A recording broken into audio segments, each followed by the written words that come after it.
Beep, beep, beep, beep. Welcome to the court of the Edijester. I hope you're all well. Do come and join us as a warrior teacher. We're recruiting for May, and I need the numbers. Come on, the more the merrier.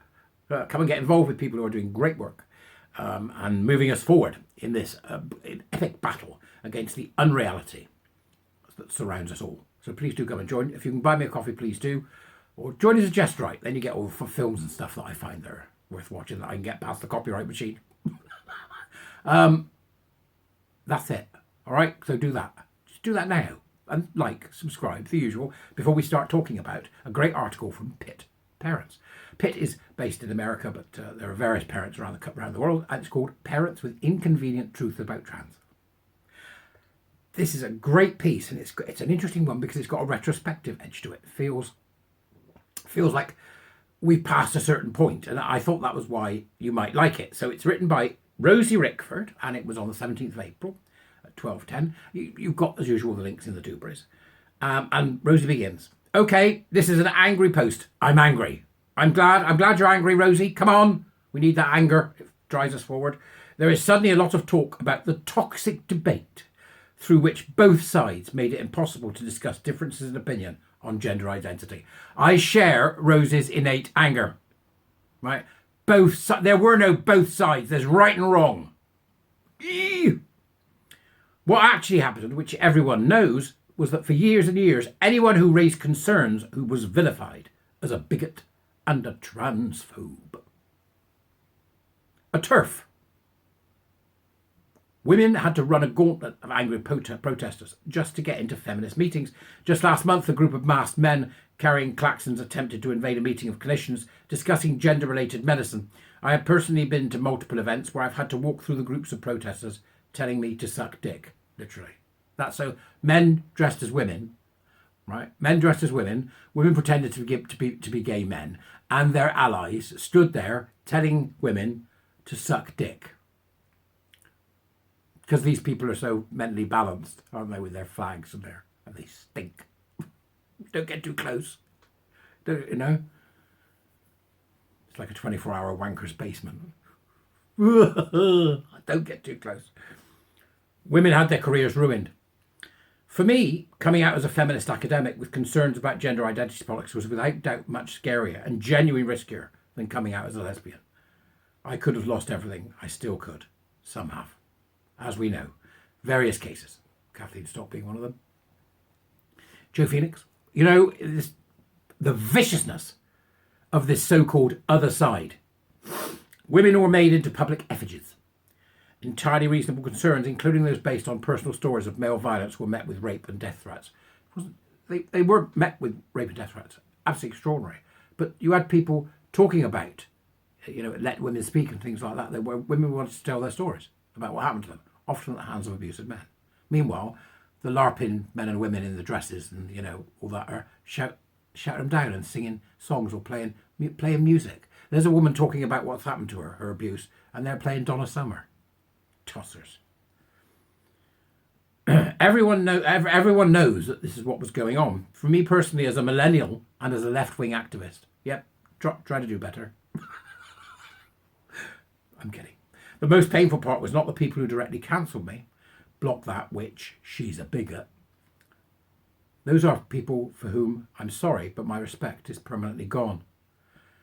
The most painful part is all the friends and comrades who, rather than have a conversation, just quietly drifted away. There are so many of us that can relate to the story that's being told, I think. The absence of friends. The absence of once good friends. Gone, without a word. Tainted by the ideology just as much as the NHS is tainted. Taken by a lying cult just as much as the education system has been. That loss of friends. Hard to recover. The most painful part is all friends and comrades who, rather than have a conversation, just quietly drifted away. Not wanting to be associated with something so embarrassing as wrongthink. They're so weak, aren't they? They've been weak people. A lot of these people are straight supposed LGBT allies who didn't, it turned out, care much about the coercion of lesbians' boundaries and the medicalisation of gay children.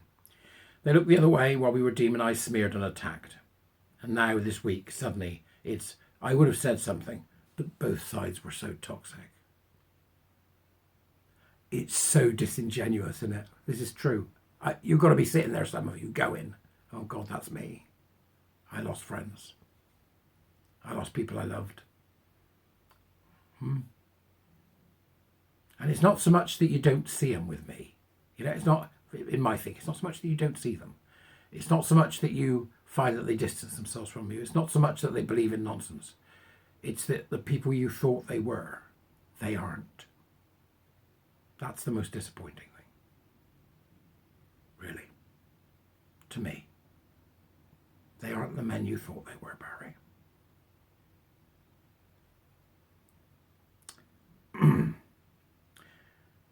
Again, to reiterate, it's this week, it is that both sides were so toxic. I would have said something, but they were so toxic. No, that's not why you didn't say anything. You didn't say anything because you were scared of the gender identity lobby. That's okay. They were and are extremely scary, but don't pretend now that you were scared of women like me. You weren't. That's not me talking, by the way. Women like me, no. Sadly, in the last couple of years, the vacuum left by all this silence has made space for the emergence of bad radical, both radical right actors making hay with women's distress and anger. These people do not have the political interests of women or LGBT people at heart, and they are not motivated by the same concern as feminists. But those right-wing actors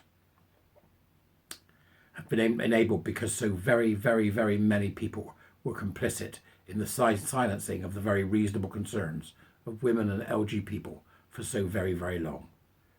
The only thing necessary for the triumph of evil, etc. If you allow left-wing feminist lesbians to be publicly smeared as fascist, it creates a whole lot of cover for the actual fascists to gain ground, because the word loses its meaning in public discourse. This is a very thoughtful piece, and I would like to thank Pitt Parents for highlighting it to me. I don't actually know whether Rose Rickford is a Pitt parent herself, but I'd like to thank Rose for that very thoughtful piece as well. It does make one wonder, doesn't it? Will they come back? Will there be an apology? So just to end this, I got my first apology this week. Written apology, email. I'm so sorry. I should have listened to you. It can happen. And maybe those people that have lost themselves in a moral vacuum, that have become part of a cultural toxicity, will turn around and come back. I live in hope.